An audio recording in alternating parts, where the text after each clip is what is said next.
कृष्णाय वासुदेवाय हरये परमात्मने प्रणतः क्लेशनाशाय गोविंदाय नमो नमः। हरे कृष्णा। जय श्री हरि। आप सभी भक्तों का दिन शुभ हो। आज मार्गशीर्ष मास का 17वां पावन प्रभात उदित हुआ है। हे प्रभु, यह नया प्रभात हमारे भीतर गहरी शांति, निर्मलता और दिव्य भक्ति का संचार करे। हे प्रिय भक्तों, पिछले 16 अध्यायों की यह अविरल भक्तिमय यात्रा आपकी आस्था, आपके प्रेम और आपकी निरंतर उपस्थिति के कारण ही ऐसी अद्भुत, मनोहर और मंगलमयी बन सकी है। आपके हर लाइक में निष्ठा का दीप, हर कमेंट में भक्ति की धूप और हर उपस्थिति में श्री हरि के प्रति आपका समर्पण झलकता है। आप सभी भक्तों के भावों को कोटि कोटि प्रणाम। अब 17वें अध्याय के आरंभ से पहले आइए हम अपने मन को पूर्ण शांति में स्थिर करते हुए प्रभु चरणों में एक गहन, निर्मल और हृदय स्पर्शी प्रार्थना अर्पित करें। हे श्री कृष्ण मुरलीधर, आपकी बांसुरी की धुन से मन के संशय गल जाते हैं। आपके नाम से हृदय में आनंद भर जाता है। हे प्रभु, हमारे जीवन की दिशा को सत्य और धर्म की ओर मोड़ें। हमारे हृदय को अहंकार, भय और भ्रम से मुक्त करें। हे राधा रानी प्रेम की मूर्ति, आपकी करुणा के बिना भक्ति पूर्ण नहीं होती। आपके अनुग्रह के बिना मन शांत नहीं होता। हे जगदम्बे राधे, हमारी आत्मा को अपने प्रेम रस से सिंचित करें, ताकि हर क्षण राधे कृष्ण का शुभ नाम ही हृदय के मंदिर में गूंजता रहे। तो आइए भक्तजनों, अपने भावों को प्रभु चरणों में समर्पित करें, अपने मन को पवित्रता में डुबोएं और प्रवेश करें मार्गशीर्ष मास के 17वें अध्याय की इस दिव्य, पुण्य और मंगलमय कथा में। तो प्रेम भक्ति से बोलिए, जय जय श्री राधे, जय श्री कृष्ण। एक समय की बात है, भगवान श्री कृष्ण भोजन करने के लिए बैठे ही थे कि एक दो निवाले मुंह में लेते ही अचानक उठकर खड़े हुए और बड़ी ही तेजी से दरवाजे की तरफ भागे और फिर उदास होकर वापस लौट आए और वापस से भोजन करने लगे। यह देखकर रुक्मणी जी ने पूछा, हे प्रभु, थाली छोड़कर इतनी तेजी से आप क्यों गए थे और इतनी उदासी के साथ लौट आए? इसका कारण क्या है प्रभु? भगवान श्री कृष्ण जी ने रुक्मणी जी से कहा, हे प्रिय, मेरा एक प्यारा भक्त रास्ते से गुजर रहा था। वह नंगा फकीर था। एक तारे पर मेरे नाम की धुन बजाते हुए मस्ती में झूमते चला जा रहा था। लोग उसे पागल समझकर उसका मजाक उड़ा रहे थे और उस पर पत्थर भी फेंक रहे थे। और वो था कि मस्ती में मेरा ही गुणगान किए जा रहा था। उसके माथे से खून भी टपक रहा था। वह असहाय था, इसीलिए मुझे दौड़ना पड़ा। यह सुनकर रुक्मणी जी बोली कि हे प्रभु, फिर आप लौटकर क्यों चले आए? हे प्रिय भक्तों, कृष्ण जी जो बोले ध्यान से सुनिएगा। कृष्ण जी बोले, मैं दरवाजे तक पहुंचा ही था कि उस फकीर ने, जो मेरा भक्त था, उसने एक तारा नीचे फेंक दिया और हाथ में पत्थर उठा लिया। अब वह खुद ही उत्तर देने में तत्पर हो गया है। उसे अब मेरी जरूरत नहीं रही। थोड़ी देर रुक जाता, मेरे ऊपर पूरा विश्वास रखता, तो मैं पहुंच गया होता। हे प्रिय भक्तों, यहीं पर आकर हम अपने भगवान पर विश्वास खो देते हैं। भगवान जरा सी परीक्षा लेते हैं और हम धैर्य नहीं रख पाते। इसीलिए अपनी भक्ति को दृढ़ बनाना चाहिए। हमें भगवान पर पूर्ण विश्वास रखना चाहिए। हमारे साथ कोई कितना भी बुरा करे, कितना भी हमें बुरा बोले, तो हम उसे जवाब ना देकर हम अपनी भक्ति करते रहें, अपने सत्कर्म करते रहें और भगवान पर विश्वास रखें और भगवान को उसे जवाब देने दें। हरे कृष्णा। तो यह थी आज की छोटी सी कहानी। उम्मीद करती हूँ आपको पसंद आई होगी। तो आइए अब सुनते हैं आज की महात्म्य कथा। ओम नमो नारायणाय। हे प्रिय भक्तों, पिछले अध्याय में आपने भगवान श्री कृष्ण और उनके भाई बलराम जी की अन्नप्राशन और नामकरण संस्कार के उत्सव के बारे में सुना था।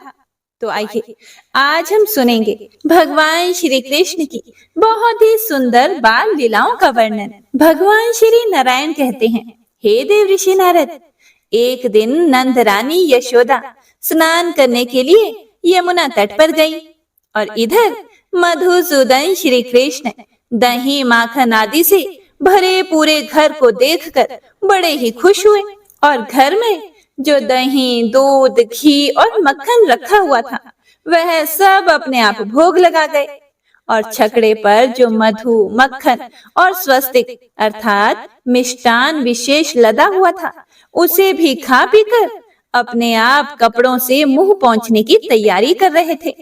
और इतने में ही गोपी यशोदा नहाकर अपने घर लौट आई। उन्होंने बाल कृष्ण को देखा। घर में दही, दूध आदि के जितने भी मटके थे वे सभी फटे और खाली दिखाई दिए। मधु आदि के जो बर्तन थे वे भी एकदम खाली हो गए थे। यह सब देखकर यशोदा मैया ने बालकों से पूछा, अरे यह तो बड़ा अद्भुत कर्म है। बच्चों, तुम सच सच बताओ, किसने यह अत्यंत दारुण कर्म किया है? यशोदा जी की बात सुनकर सभी बालक एक साथ बोल उठे, मैया मैया, हम सच कहते हैं, तुम्हारा लाला ही सब खा गया, हम लोगों को बिल्कुल भी नहीं दिया। बालकों का यह वचन सुनकर नंद रानी को क्रोध आया और लाल लाल आंखें किए बेंत लेकर दौड़ी और इधर गोविंद भाग निकले। मैया उन्हें पकड़ न सकी। भला जो शिव आदि के ध्यान में भी नहीं आते हों, योगियों के लिए भी जिन्हें पकड़ पाना अत्यंत कठिन है, उन्हें यशोदा जी कैसे पकड़ पाती भला? अब यशोदा जी पीछे पीछे और कान्हा जी आगे आगे। मैया का शरीर पसीने से लथपथ हो गया और वे मन ही मन क्रोध भरकर खड़ी हो गई। उनके कंठ, ओंठ और तालू सूख गए थे। माता को ऐसा थकी हुई देखकर कृपालु पुरुषोत्तम जगदीश्वर श्री कृष्ण मुस्कुराते हुए उनके सामने आकर खड़े हो गए और फिर नंद रानी उनका हाथ पकड़कर अपने घर ले आई। उन्होंने मधुसूदन को एक वस्त्र से पेड़ के साथ बांध दिया। श्री कृष्ण को बांधकर यशोदा अपने घर में चली गई तथा जगतपति परमेश्वर श्री हरि एक पेड़ के जड़ के पास खड़े रहे। हे देव ऋषि नारद, श्री कृष्ण के स्पर्श मात्र से ही वह पर्वताकार वृक्ष अचानक भयानक शब्द करके वहां गिर पड़ा। उस पेड़ से सुंदर वेशधारी एक दिव्य पुरुष प्रकट हुआ। वह रतनमय अलंकारों से विभूषित गौर वर्ण तथा किशोर अवस्था का था। सुवर्णमय श्रृंगार से विभूषित जगदीश्वर श्री कृष्ण को प्रणाम करके वह दिव्य पुरुष मुस्कुराता हुआ दिव्य रथ पर आरूढ़ हुआ और अपने घर को चला गया। वृक्ष को गिरते देखकर व्रजेश्वरी यशोदा भय से त्रस्त हो उठी। उन्होंने रोते हुए बालक श्याम सुंदर को उठाकर अपनी छाती से लगा लिया और इतने में ही गोकुल के गोप और गोपियां उनके घर में आ पहुंची। वे सब की सब यशोदा मैया को फटकारने लगी। उन्होंने प्रसन्नता पूर्वक शिशु की रक्षा के लिए शांति कर्म किया। हे नारद, सब गोपियां यशोदा से कहने लगी कि हे नंदरानी, अत्यंत वृद्धावस्था में तुम्हें यह पुत्र प्राप्त हुआ है। संसार में जो भी धन, धान्य तथा रत्न है वह सब पुत्र के लिए ही तो है। आज हमने सचमुच यह जान लिया कि तुम्हारे भीतर सुबुद्धि नहीं है। जो खाद्य पदार्थ पुत्र ने नहीं खाया वह सब इस भूतल पर निष्फल ही है। ओ निष्ठुरे, तुमने दही दूध के लिए अपने लाला को पेड़ की जड़ में बांध दिया और स्वयं घर के काम काज में लग गई। दैववश वृक्ष गिर पड़ा, लेकिन हम गोपियों के सौभाग्य से वृक्ष के गिरने पर भी बालक जीवित बच गया। अरे मूढ़े, यदि बालक नष्ट हो जाता तो इन वस्तुओं का क्या प्रयोजन था? श्री नंद जी ने भी यशोदा को उलाहना दिया। ब्राह्मणों और बंदी जनों ने बालक को शुभ आशीर्वाद दिए। सब ने मिलकर ब्राह्मणों से श्री हरि का नाम कीर्तन करवाया। हे प्रिय भक्तों, फिर नारद जी ने नारायण जी से पूछा, हे भगवान, वह सुंदर वेशधारी पुरुष कौन था जो गोकुल में वृक्ष होकर रहता था और किस कारण से उसे वृक्ष होना पड़ा था? फिर भगवान श्री नारायण बोले, हे नारद, एक बार कुबेर पुत्र नल कुबर अप्सरा रंभा के साथ नंदन वन में चला गया। वहां उसने तरह तरह से विहार किया। इसी समय महर्षि देवल उधर से निकले। उनकी दृष्टि नल कुबर और रंभा पर पड़ गई। इधर मुनि को देखकर भी नल कुबर रंभा ने उठकर उनका सम्मान नहीं किया। मुनिवर देवल उन दोनों की ऐसी दुर्वृत्ति देखकर कुपित हो गए और उन्हें शाप देते हुए बोले, हे नलकुबर, तुम गोकुल में जाकर वृक्ष रूप धारण करो, फिर श्री कृष्ण का स्पर्श पाने पर अपने भवन में लौट आओगे। और हे रंभा, तुम भी मनुष्य योनि में जन्म लेकर राजा जन्मेजय की सौभाग्यशालिनी पत्नी बनो। अश्वमेध यज्ञ में इंद्र का स्पर्श पाकर तुम फिर से स्वर्ग में चली जाओगी। हे प्रिय भक्तों, वह नल कुबर ही यह वृक्ष बना और रंभा ने भारत में राजा सुचंद्र की कन्या रूप से जन्म लेकर जन्मेजय की महारानी बनने का सौभाग्य प्राप्त किया। जन्मेजय के अश्वमेध यज्ञ में इंद्र ने महारानी को स्पर्श कर लिया। इससे उसने योगावलंबन करके देह को त्याग दिया और वह स्वर्ग धाम को चली गई। हे देवऋषि नारद, इस प्रकार मैंने अर्जुन वृक्ष के भंग होने तथा नल कुबर एवं रंभा के शाप मुक्त होने का सारा वृतांत आपको कह सुनाया। श्री कृष्ण का पुण्यदायक चरित्र जन्म, मृत्यु एवं जरा का नाश करने वाला है। उसका इस रूप में वर्णन किया गया। अब उनकी दूसरी लीलाओं का वर्णन करता हूँ, उसे भी ध्यान से सुनो। भगवान श्री नारायण कहते हैं, हे नारद, एक दिन नंद जी कृष्ण को साथ लेकर वृंदावन में गए और वहां भांडीर उपवन में गौओं को चराने लगे। उस भूभाग में स्वच्छ तथा स्वादिष्ट जल से भरा हुआ एक सरोवर था। नंद जी ने गौओं को उसका जल पिलाया और खुद भी पिया।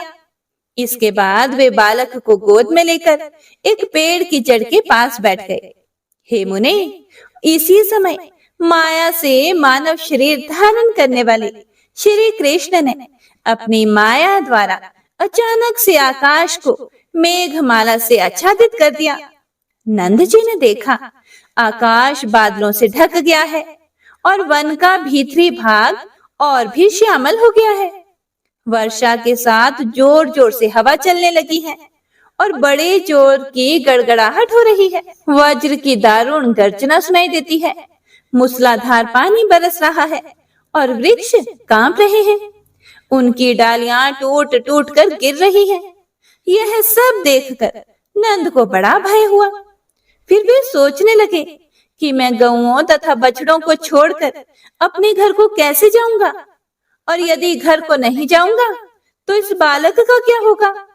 नंद जी इस प्रकार कह ही रहे थे कि श्री हरि उस समय जल की वर्षा के भय से रोने लगे। उन्होंने पिता के कंठ को जोर से पकड़ लिया। इसी समय राधा श्री कृष्ण के पास आई।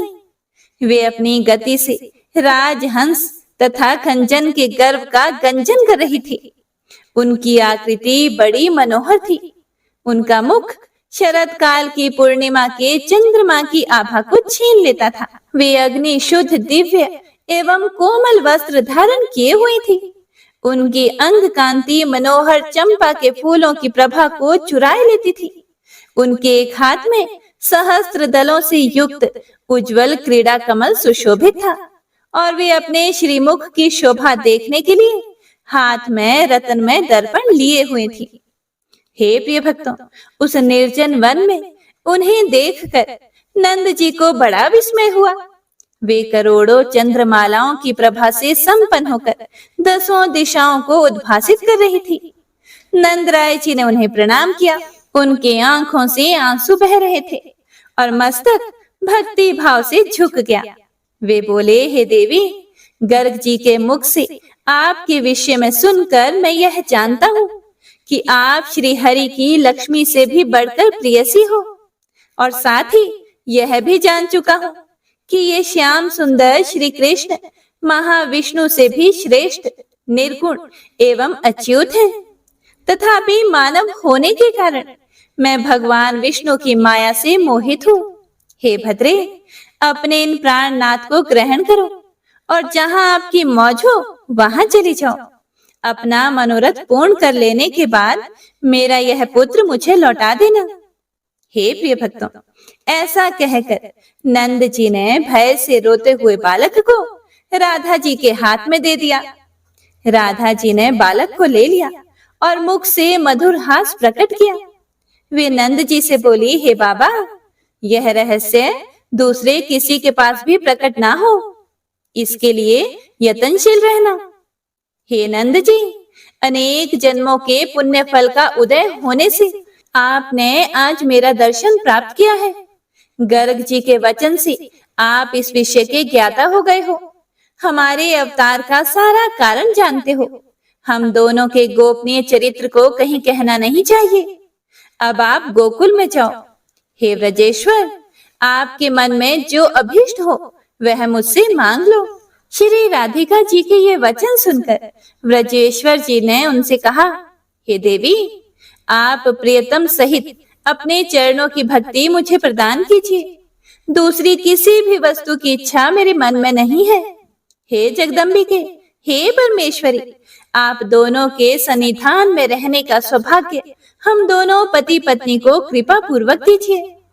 नंद जी का यह वचन सुनकर परमेश्वरी श्री राधा बोली, हे व्रजेश्वर, मैं भविष्य में आपको अनुपम दास्य भाव प्रदान करूंगी। इस समय हमारी भक्ति तुम्हें प्राप्त हो। हम दोनों के चरण कमलों में तुम दोनों की दिन रात भक्ति बनी रहे। तुम दोनों के प्रसन्न हृदय में हमारी परम दुर्लभ समृद्धि निरंतर होती रहे। मेरे वर के प्रभाव से माया तुम दोनों पर अपना आवरण नहीं डाल सकती। अंत में मानव शरीर का त्याग करके तुम दोनों ही गोलोक में पधारोगे। ऐसा कहकर श्री कृष्ण को दोनों बाहों से सानंद गोद में लेकर श्री राधा रानी अपनी रुचि के अनुसार वहां से दूर ले गईं। उस समय उनका सर्वांग पुलकित उठा और उन्होंने रास मंडल का स्मरण किया।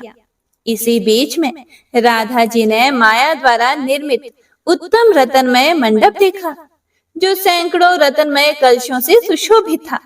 भांति भांति के विचित्र चित्र उस मंडप की शोभा बढ़ा रहे थे। विचित्र काननों से वह सुशोभित था। देवी राधा उस मंडप को देखकर प्रसन्नता पूर्वक उसके भीतर चली गई। वहां उन्होंने कर्पूर आदि से युक्त तांबूल तथा रतनमय कलश में रखा हुआ स्वच्छ, शीतल एवं मनोहर जल भी देखा। हे देवऋषि नारद, वहां सुधा और मधु से भरे हुए अनेक रतनमय कलश शोभा पा रहे थे। उस भवन के भीतर पुष्पमयी शैया पर एक किशोर अवस्था वाले श्याम सुंदर कमनीय पुरुष सो रहे थे, जो अत्यंत ही मनोहर थे। उनके मुख पर मंद मुस्कान की छटा छा रही थी। वे चंदन से चर्चित तथा करोड़ों कदर्पों की लावण्य लीला से अलंकृत थे। उन्होंने पीतांबर पहन रखा था। उनके मुख और नेत्रों में प्रसन्नता छा रही थी। मालती की मालाओं से संयुक्त मोर पंख का मुकुट उनके मस्तक को सुशोभित कर रहा था। राधा जी ने देखा कि मेरी गोद में बालक नहीं है और उधर वे नूतन यौवनशाली पुरुष दिख रहे हैं। यह देखकर सर्व समृद्धि स्वरूपा होने पर भी राधा जी को बड़ा विस्मय हुआ। रासेश्वरी उस परम मनोहर रूप को देखकर मोहित हो गई। वे प्रेम और प्रसन्नता के साथ अपने लोचन चकोरों के द्वारा उनके मुख चंद्र की सुधा का पान करने लगी। उनकी पलकें नहीं गिरती थी। मन में प्रेम विहार की लालसा जाग उठी। उस समय राधा का सर्वांग पुलकित उठा। वे मंद मंद मुस्कुराती हुई प्रेम वेदना से व्यथित हो उठी। तब तिरछी चितवन से अपनी ओर देखती हुई मुस्कुराते मुखारविंद वाली श्री राधा से वहां श्री हरि ने इस प्रकार कहा, श्री कृष्ण बोले, हे राधे, गोलोक में देव मंडली के भीतर जो वृतांत घटित हुआ था उसका तुम्हें स्मरण तो है ना? हे प्रिय, पूर्व काल में मैंने जो कुछ भी स्वीकार किया था उसे आज मैं पूर्ण करूंगा। हे सुमुखी, हे राधे, तुम मेरे लिए प्राणों से भी बढ़कर प्रियतमा हो। जैसे तुम हो वैसा ही मैं हूँ। निश्चय ही हम दोनों में कोई भेद नहीं है। जैसे दूध में धवलता, अग्नि में दाहिका शक्ति और पृथ्वी में गंध होती है, इसी प्रकार तुम में मैं व्याप्त हूँ। हे राधे, तुम सृष्टि की आधारभूता हो और मैं अच्युत बीज रूप हूँ। साध्वी, जैसे आभूषण शरीर की शोभा का हेतु है, उसी प्रकार तुम मेरी शोभा हो। जब मैं तुमसे अलग रहता हूँ तब लोग मुझे कृष्ण काला कलूटा कहते हैं, और जब तुम मेरे साथ होती हो तो वे ही लोग मुझे श्री कृष्ण अर्थात शोभाशाली श्री कृष्ण की संज्ञा देते हैं। तुम ही श्री हो, तुम ही संपत्ति हो और तुम ही आधार स्वरूपिणी हो। तुम सर्वशक्ति स्वरूपा हो और मैं अविनाशी सर्वरूप हूँ। जब मैं तेज स्वरूप होता हूँ तब तुम तेजो रूपिणी होती हो। जब मैं शरीर रहित होता हूँ तब तुम भी अशरीरिणी हो जाती हो। हे सुंदरी, मैं तुम्हारे संयोग से ही सदा सर्व बीज स्वरूप होता हूँ। तुम शक्ति स्वरूपा तथा संपूर्ण स्त्रियों का स्वरूप धारण करने वाली हो। मेरा अंग और अंश ही तुम्हारा स्वरूप है। तुम मूल प्रकृति ईश्वरी हो। हे वरानने, शक्ति, बुद्धि और ज्ञान में तुम मेरे ही तुल्य हो। जो नराधम हम दोनों में भेद बुद्धि करता है उसका काल सूत्र नामक नरक में तब तक निवास होता है जब तक जगत में चंद्रमा और सूर्य विद्यमान है। हे प्रिय, जो जीवन पर्यंत 16 उपचार अर्पण करके मेरी सेवा करते हैं उन पर मेरी जो प्रीति होती है वही प्रीति राधा शब्द के उच्चारण से होती है, बल्कि उससे भी अधिक प्रीति राधा नाम के उच्चारण से होती है। राधे, मुझे तुम उतनी प्रिय नहीं हो जितना तुम्हारा नाम लेने वाला प्रिय है। राधा नाम का उच्चारण करने वाला पुरुष मुझे राधा से भी अधिक प्रिय है। ब्रह्मा, अनंत, शिव, धर्म, नर नारायण, ऋषि, कपिल, गणेश और कार्तिकेय भी मेरे प्रिय हैं। लक्ष्मी जी, सरस्वती जी, दुर्गा जी, सावित्री जी, प्रकृति, ये देवियां तथा देवता भी मुझे प्रिय हैं। तथापि वे राधा नाम का उच्चारण करने वाले प्राणियों के समान प्रिय नहीं है। उपर्युक्त सभी देवता मेरे लिए प्राण के समान है। लेकिन हे सती राधे, तुम तो मेरे लिए प्राणों से भी बढ़कर हो। वे सभी लोग भिन्न भिन्न स्थानों में स्थित हैं, लेकिन तुम तो मेरे वक्ष स्थल में विराजमान हो। जो मेरी चतुर्भुज मूर्ति अपनी प्रिया को वक्ष स्थल में धारण करती है, वही मैं श्री कृष्ण स्वरूप होकर सदा स्वयं तुम्हारा भार वहन करता हूँ। हे प्रिय भक्तों, ऐसा कहकर श्री कृष्ण उस मनोरम शैया पर विराजमान हुए। तब राधिका भक्ति भाव से मस्तक झुकाकर अपने प्राणनाथ से बोली, हे प्रभु, मुझे गोलोक की सारी बातें याद हैं। मैं सब जानती हूँ। मैं उन बातों को भूल कैसे सकती हूँ भला? आप जो मुझे सर्वरूपिणी बता रहे हो वह सब आपके चरण कमलों की कृपा से ही संभव है। हे प्रभु, आप मेरे वक्ष स्थल और मस्तक पर अपना चरण कमल रख दो। आपके विरह की आग से मेरा हृदय शीघ्र ही दग्ध होना चाहता है। सामने आपके चरण कमल पर जब मेरी दृष्टि पड़ी तो वह वहीं रम गई। फिर मैं क्लेश उठाकर भी उसे दूसरे अंगों को देखने के लिए वहां से अन्यंत्र ना ले जा सकी। तथापि धीरे धीरे प्रत्येक अंग का दर्शन करके ही मैंने आपके शांत मुखारविंद पर दृष्टि डाली है। इस मुखारविंद को देखकर अब मेरी दृष्टि अन्यंत्र जाने में असमर्थ है। हे प्रिय भक्तों, राधिका का यह वचन सुनकर पुरुषोत्तम श्री कृष्ण हंसने लगे। फिर वे श्रुतियों और स्मृतियों के मतानुसार तथ्य एवं हितकर वचन बोले ओम नमो नारायणाय। हे प्रिय भक्तों, इसके बाद श्री कृष्ण ने जो कुछ भी कहा उसका वृतांत आप सभी भक्तजन अगले अध्याय में जरूर सुनिएगा और उम्मीद करती हूँ कि कल भी आप कथा जरूर सुनेंगे। और अगर आपको यह कथाएं अच्छी लगती हैं तो कथा को लाइक करने के साथ ही वीडियो को ज्यादा से ज्यादा शेयर भी कीजिएगा, जिससे कि दूसरे भक्तों को भी इन कथाओं का लाभ प्राप्त हो सके। आइए अब गजेंद्र मोक्ष स्तोत्र का पाठ करते हैं। इस माह में गजेंद्र मोक्ष स्तोत्र पढ़ने मात्र से जहां हर तरह के ऋण कर्ज से मुक्ति मिलती है, वहीं 10 दिशाओं से शुभ फल दिलाने में भी सक्षम है। इस स्तोत्र का जाप करने से जीवन में किसी भी प्रकार की परेशानियों से मुक्ति मिलती है। श्रीमद् भगवत गीता के 3रे अध्याय में गजेंद्र स्तोत्र पढ़ने को मिलता है। इस स्तोत्र में हाथी और मगरमच्छ के साथ हुए युद्ध का वर्णन किया गया है और गजेंद्र जब युद्ध से हार जाता है तो भगवान श्री हरि विष्णु का ध्यान करके उनकी स्तुति करता है और उसकी स्तुति से प्रसन्न होकर भगवान श्री हरि विष्णु आते हैं और उसे मोक्ष प्रदान करते हैं। और हे प्रिय भक्तों, इस पाठ को करते समय अगर हम अपने मन में यह भावना रखें कि हे श्री हरि विष्णु, हे मेरे प्रभु, जिस प्रकार से आपने गजेंद्र को परेशानी से बाहर निकाला, उसी प्रकार से हमें भी हमारी परेशानियों से बाहर निकालिए, तो यकीन मानिए निश्चित ही भगवान श्री हरि विष्णु हमारी मदद स्वयं करते हैं। तो आइए अब सच्चे मन से भगवान श्री हरि विष्णु का ध्यान करके इस परम कल्याणकारी स्तोत्र का पाठ करते हैं। जय श्री हरि विष्णु। शुक जी ने कहा कि बुद्धि के अनुसार पिछले अध्याय में वर्णन किए गए रीति से अपने मन को नियंत्रित करके और हृदय को स्थिर करके गजेंद्र अपने पिछले जन्म में याद किए गए सर्वोच्च कार्य और बार बार जप किए जाने वाले स्तोत्र का जाप करने लगा।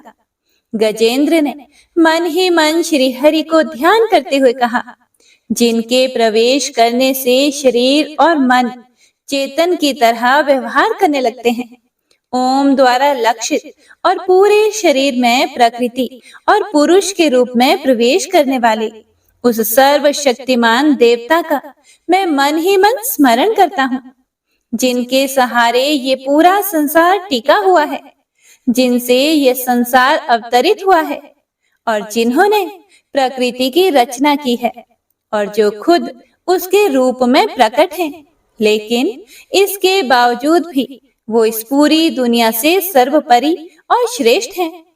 ऐसे अपने आप और बिना किसी कारण के भगवान की मैं शरण में जाता हूँ और अपने संकल्प शक्ति के बल पर अपने ही स्वरूप में रचित और सृष्टि काल में प्रकट एवं प्रलय में अप्रकट रहने वाले इस शास्त्र प्रसिद्धि प्राप्त कार्य कारण रूपी संसार को, जो बिना कुंठित दृष्टि के साक्ष्य रूप में देखते रहने पर भी लिप्त नहीं होते, चक्षु आदि प्रकाशकों के परम प्रकाशक प्रभु, आप मेरी रक्षा करें।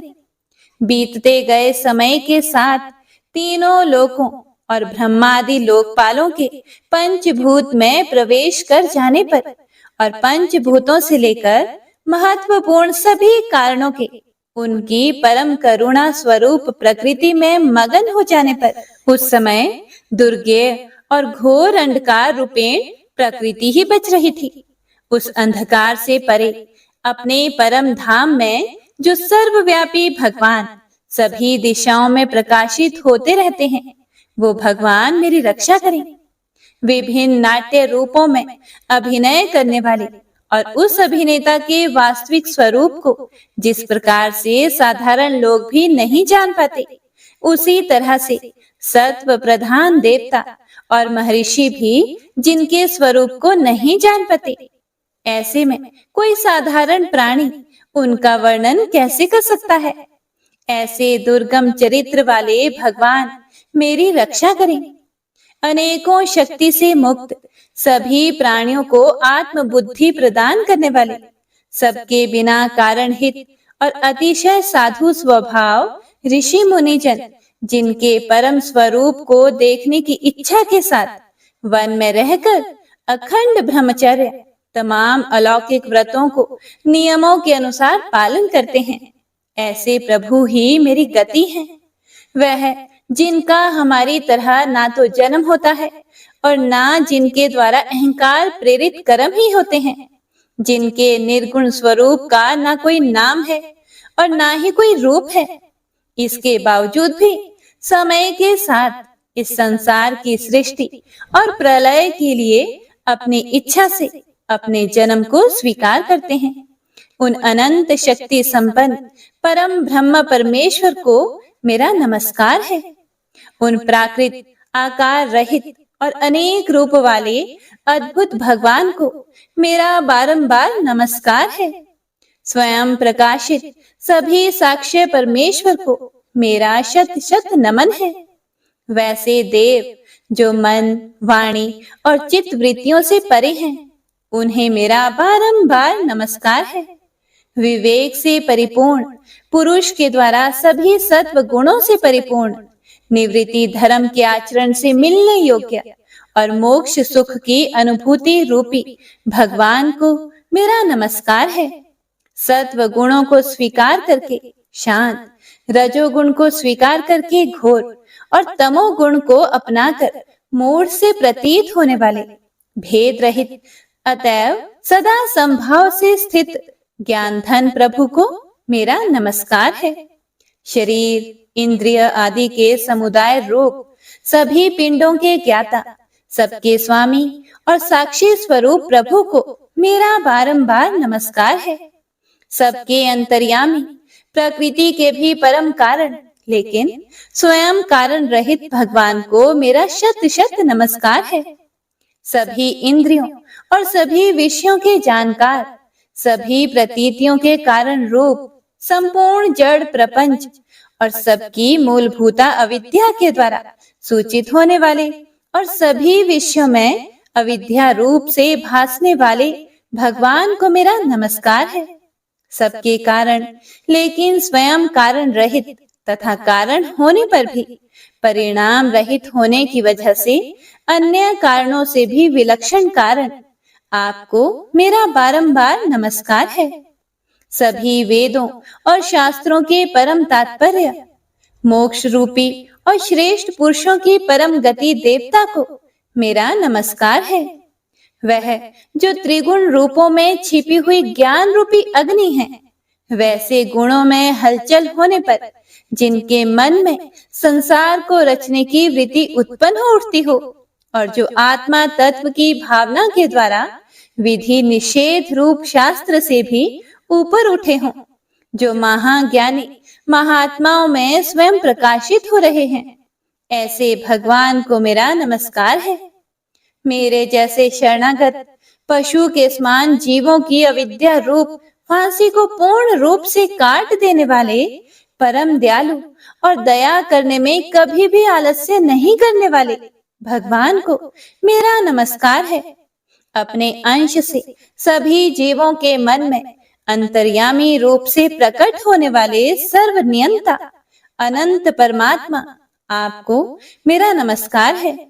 जो शरीर, पुत्र, मित्र, घर और संपत्ति सहित कुटुंबियों में अशक्त लोगों के द्वारा कठिनाई से मिलते हों और मुक्त पुरुषों के द्वारा अपने हृदय में निरंतर चिंतित ज्ञान स्वरूप सर्व समर्थ परमेश्वर को मेरा नमस्कार है।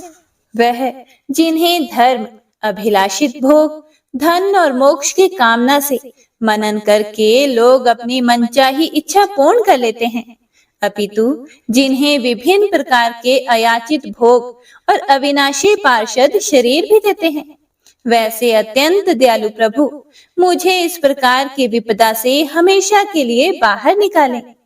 वह जिनके एक से अधिक भक्त हैं, जो मुख्य रूप से एकमात्र उसी भगवान की शरण में हैं, जो धर्म, अर्थ आदि किसी भी पदार्थ को नहीं चाहते, अपितु जो केवल उन्हीं के परम मंगलमय एवं अत्यंत विलक्षण चरित्र का गुणगान करते हुए उनके आनंदमय समुद्र में गोते लगाते रहते हैं। उन अविनाशी, सर्वव्यापी, सर्वमान्य ब्रह्मादि के भी नियामक, अभक्तों के लिए भी हमेशा प्रकट होने वाले भक्ति योग द्वारा प्राप्त अत्यंत निकट होने पर भी माया के कारण अत्यंत दूर महसूस होने वाले इंद्रियों के द्वारा अगम्य और अत्यंत दुर्विज्ञ, अंत रहित, लेकिन सभी के आदि कारक और सभी तरफ से परिपूर्ण उन प्रभु की मैं स्तुति करता हूँ।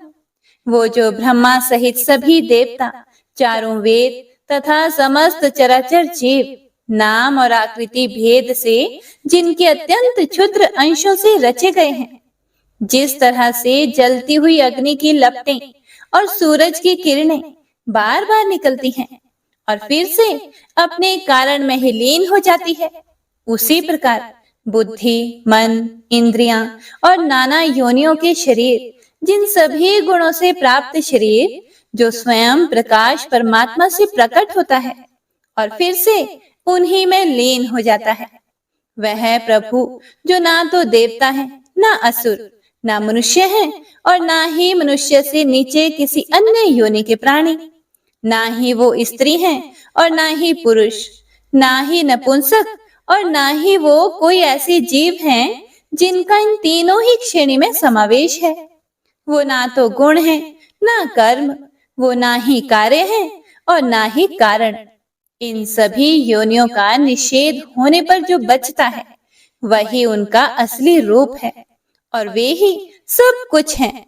ऐसे प्रभु मेरा उत्थान करने के लिए प्रकट हो।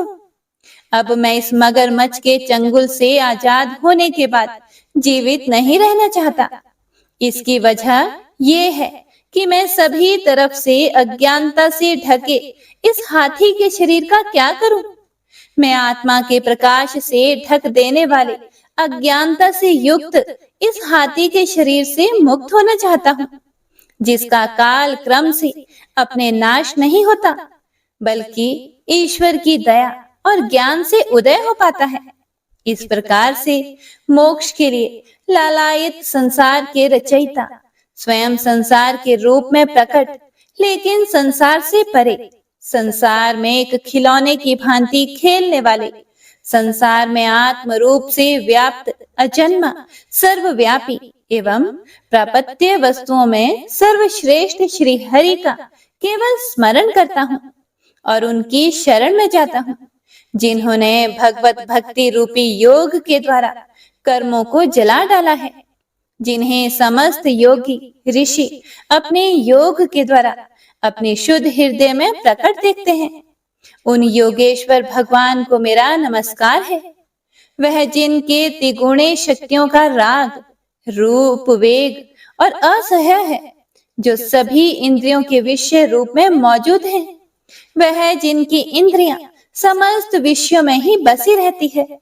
ऐसे लोगों को जिनको मार्ग मिलना भी संभव नहीं है, वैसे शरणागत एवं अपार शक्तिशाली वाले भगवान आपको मेरा बारंबार नमस्कार है। जिनकी अविद्या नाम के शक्ति के कार्य रूप अहंकार से ढके हुए हैं, वह जिनके रूप को जीव समझ नहीं पाते हैं, ऐसे अपार महिमा वाले भगवान की मैं शरण लेता हूँ। हे प्रिय भक्तों, श्री सुखदेव जी कहते हैं कि वह जिसने पूर्व प्रकार से भगवान के भेद रहित सभी निराकार रूप का वर्णन किया था, उस गजराज के करीब जब ब्रह्मा आदि अन्य कोई भी देवता नहीं आए, जो अपने विभिन्न प्रकार के विशेष विग्रहों को ही अपना रूप मानते हैं, ऐसे में साक्षात विष्णु जी, जो सभी के आत्मा होने के कारण सभी देवताओं के रूप हैं, तब वह वहां पर प्रकट हुए। गजराज को इस प्रकार से दुखी देखकर और उसके पढ़े गए स्तुति को सुनकर चक्रधारी प्रभु इच्छानुसार वेग वाले गरुड़ की पीठ पर सवार होकर सभी देवों के साथ उस स्थान पर पहुंचे जहां वह गज था। गज अर्थात हाथी था। सरोवर के अंदर महाबलशाली मगरमच्छ द्वारा जकड़े और दुखी उस हाथी ने आसमान में गरुड़ की पीठ पर बैठे और हाथों में चक्र लिए भगवान श्री हरि विष्णु को आते हुए जब देखा, तो वह अपनी सूंड में पहले से ही उनकी पूजा के लिए रखे कमल के फूल को श्री हरि पर बरसाते हुए कहने लगा, सर्व पूज्य भगवान श्री हरि नारायण, आपको मेरा प्रणाम है। सर्व पूज्य भगवान श्री हरि, आपको मेरा नमस्कार है। लाचार हाथी को पीड़ित देखकर श्री हरि विष्णु गरुड़ से नीचे उतरकर सरोवर में उतर आए और वह दया से प्रेरित होकर ग्राह सहित उस गज को तुरंत ही सरोवर से बाहर निकाल आए और देवताओं के देखते ही देखते अपने चक्र से मगरमच्छ के गर्दन को काट दिया और हाथी को उस पीड़ा से बाहर निकाल लिया। तो इसी के साथ गजेंद्र मोक्ष स्तोत्र संपूर्ण हुआ। तो सभी एक बार प्रेम से बोलिए, भगवान श्री हरि विष्णु की जय। बंशी शोभित कर मधुर नील जलद तन श्याम, अरुण अधर जनु बिंब फल नयन कमल अभिराम, पूर्ण इंद्र अरविंद मुख पीतांबर शुभ साज, जय मन मोहन मदन छवि कृष्ण चंद्र महाराज। जय यदुनंदन जय जगवंदन, जय वसुदेव देवकी नंदन, जय यशोदासुत नंद दुलारे, जय प्रभु भक्तन के धृत तारे, जय नटनागर नागन थैया कृष्ण कन्हैया धेनु चरैया, पुनि नख पर प्रभु गिरिवर धारो, आओ दीनन कष्ट निवारो, वंशी मधुरे अधर धर तेरे, होवे पूर्ण मनोरथ मेरी, आओ हरि पुनि माखन चाखो, आज लाज भारत की राखो, गोल कपोल चिबुक करुणारे, मृदु मुस्कान मोहिनी डारे, रंजित राजीव नयन विशाला, मोर मुकुट वैजंती माला, कुंडल श्रवण पीत पटाछे, कटि किंकणी काछन काछे, नील जलज सुंदर तनु सोहे, छवि लखि सुर नर मुनि मन मोहे, मस्तक तिलक अलक घुंघराले, आओ कृष्ण बांसुरी वाले, करि पय पान पूत नहीं तार्यो, अका बका का सुर मार्यो, मधुवन जलत अग्नि जब ज्वाला, भय शीतल लखि तहि नंद लाला, सुरपति जब ब्रज चढ़े और साई, मोसर धार वारी वर्षाई, लगत लगत ब्रज चहन बहायो, गोवर्धन नख धारी बचायो, लखी यशोदा मन ब्रह्माधिकाई, मुख मह 14 भुवन दिखाई, दुष्ट कंस अति उधम मचायो, कोटि कमल जब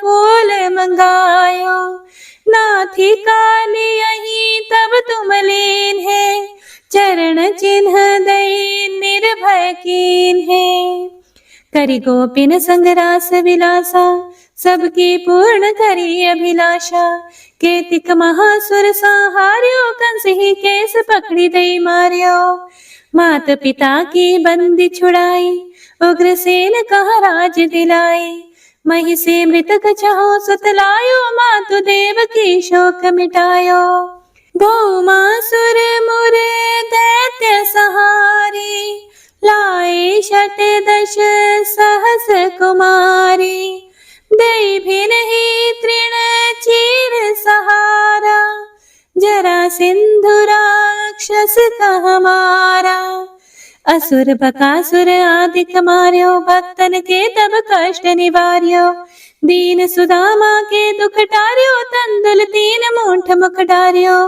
प्रेम के साग विदुर घर मांगे, दुर्योधन के मेवा त्यागे, लखी प्रेम की महिमा भारी, ऐसे श्याम दीन हितकारी, भारत के पारथ रथ हाके, लिए चक्र करे नहीं बलता के, निज गीता के ज्ञान सुनाए, भक्तन हृदय सुधा वर्षाए, मीरा थी ऐसी मत वाली, विष पी गई बजा कर ताली, राणा भेजा सांप पिटारी, शालिग्राम बने बनवारी।